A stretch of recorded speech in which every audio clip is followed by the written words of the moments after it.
All right, we're with Great Falls coach Brian Cain. Red Devils about to kick off the 2023 season. Coach, you were here last year as an assistant. You're defensive coordinator, and it sounded like coached about 5 different position groups. Yeah. Head coach this year. Yeah. And you've brought a couple of changes, most notably on offense. So things are going to look a little bit different this year. Oh, yeah. I mean, we are going to be a multiple front offense, and I'm a firm believer that no matter what kind of offense you run, you got to be able to move that ball on the ground. And so we are going to be trying to pound that ball as much as we can, but I do have some skilled receiver players that, you know, if you commit to that run, I'm going to throw over top of your head, and they're going to be scoring pretty easy touchdowns as well.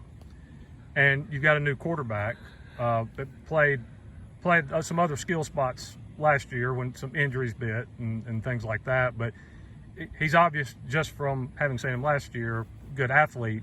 But you say he's a true quarterback.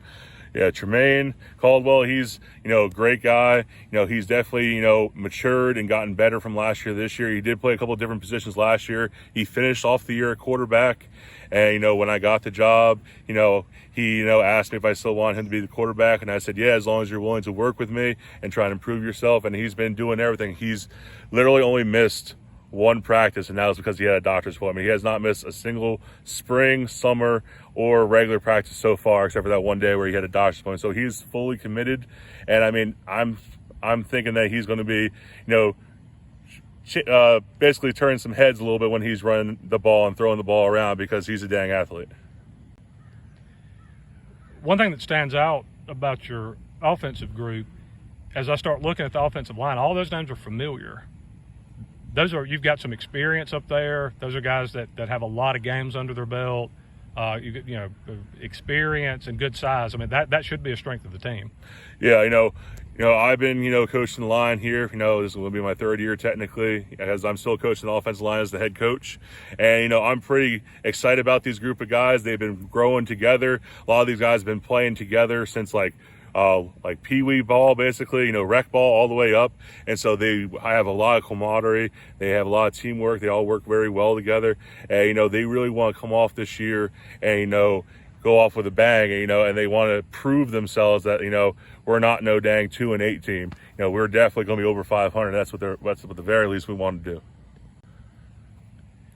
There are a lot of 1A schools that if I talk to the coach, like, well, I have to play guys both ways and stuff. That's something like it sounds like you and your team have embraced. Like we play Ironman football. That's what we want to do.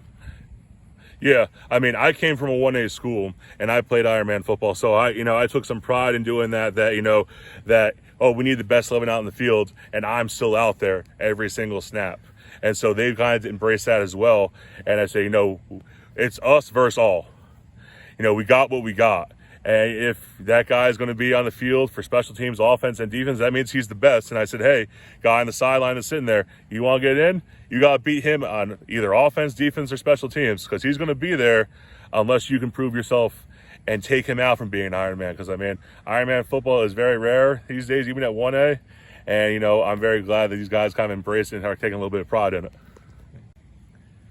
As you guys just broke your post-practice huddle, they ended with better men, and that's kind of a theme that you've adopted. Can you kind of tell me what that means?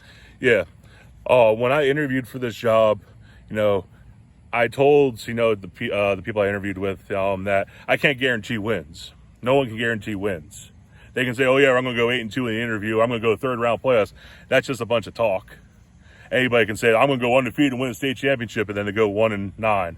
Okay, at the end of the day, I'm trying to make these guys better on and off the field. And so I told them in the interview, and I just told these guys after practice as well, when I told them what our motto was, what our theme was for this year, that, we're going to be better men.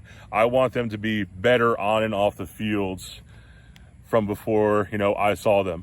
Okay, I want them to be better on and off the field after the season than we started. So, and that including football-wise, classroom-wise, and then just overall them being men as well, that, they take these lessons and apply it to life.